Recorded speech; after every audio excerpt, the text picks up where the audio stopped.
Return back of Musa Pinpin Kamara. Leo hii Simba Sport Club wametaja kurudi kwa Musa Pinpin Kamara, lakini pia kubwa kuliko ni Simba Sport Club wametaja tarehe ya Musa Pinpin Kamara kurejea kwenye kikosi hicho na kuanza kukaa langoni kwenye mashindano ya NBC Premier League, yani ligi kuu ya Tanzania. Je, ni tarehe ngapi Musa Pinpin Kamara atakuwa tayari na ataanza kudaka kwenye michezo ya wekundu wa Msimbazi? Yote tunakuletea hapa Tubone Media, lakini pia nikukumbushe tu wewe, kama ni mgeni na ni mara yako ya kwanza unatuangalia, hakikisha umesubscribe na kubonyeza alama ya kengele, kwani kwa kufanya hivyo moja kwa moja utakuwa umejiunga na familia hii ya michezo na burudani. Wewe kama mwana michezo, basi mahali pako ndipo hapa na wakati wako ndo huu sasa. Hakikisha umesubscribe na kubonyeza alama ya kengele ili usipitwe na video nyingine kali kutoka kwetu. Sasa leo tunaingia ndani ya wekundu wa Msimbazi, yani Simba Sport Club, na tunamzungumzia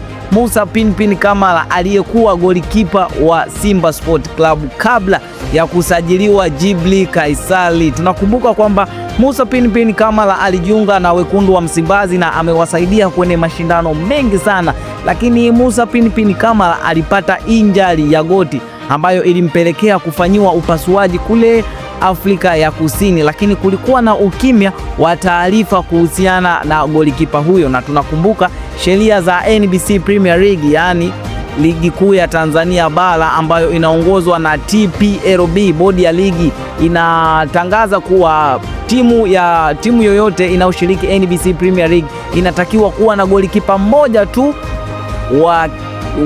mmoja wa kigeni, ambao Simba Sport Club walikuwa na Musa Pinpin Kamara. Baada ya kuumia Musa Pinpin Kamara, wakapata pigo kubwa sana langoni, hivyo basi wakaenda kumtafuta Djibri Kaisali ambaye alikuja kukava nafasi ya Musa Pinpin Kamara. Lakini tunakumbuka sheria ya bodi ni kwamba timu inatakiwa iwe na golikipa mmoja. Sasa Simba Sport Club leo hii wametaja kurejea kwa Musa Pinpin Kamara. Musa Pinpin Kamara na Djibri Kaisali wote ni wageni, yani manake ni wa kigeni kwenye Simba Sport Club na anatakiwa mmoja. Sasa kupanga ni kuchagua. Simba Sport Club sijui watabaki na nani watamwachilia, lakini leo hii taarifa ya kufurahisha kwa mashabiki wa Simba Sport Club, Musa Pinpin Kamara tayari ameshaanza mazoezi yake binafsi uwanjani kwa ajili ya kujiunga, na kwenye peji ya Musa Pinpin Kamara kupitia Instagram ametangaza kwamba siku yoyote na tarehe yoyote atajiunga na kikosi cha wekundu wa Msimbazi.